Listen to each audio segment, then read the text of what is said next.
Here's Tucker Carlson with Stephen Kirsch, Bachelor's of Science and Master's of Science from MIT, briefly explaining about the CDC, who did not warn us about the data they have about how dangerous the vaccine is.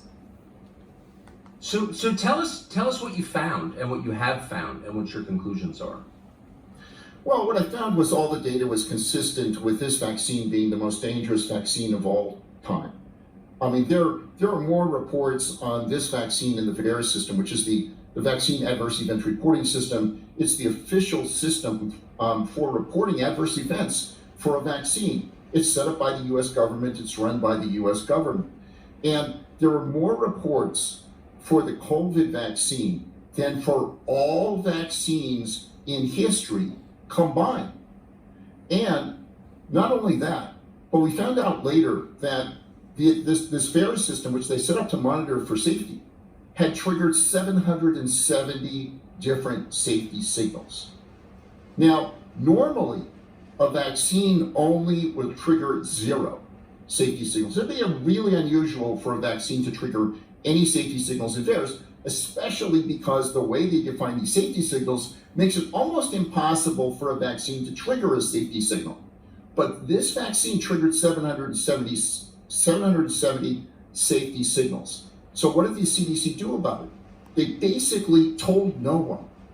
The only reason that we even found out about it is because someone issued a Freedom of Information Act request to the CDC requesting, could you show me the output of the analysis of the safety signal analysis you're supposed to do?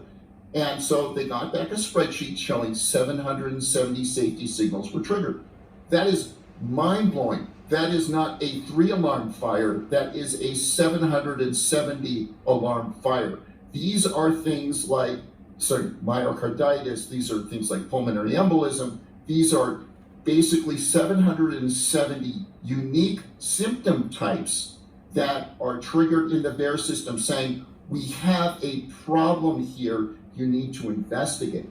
This should have been a complete stopping condition for the CDC. The CDC should be warning people, hey, we got 770 safety signals, never seen anything like that before in history. Maybe we might have made a mistake on this vaccine, but they said nothing. They didn't even let people know that there had been any safety signals that were triggered. And so there's no question that the CDC is a very corrupt organization, and these people who are in charge here are burying all the safety signals. They will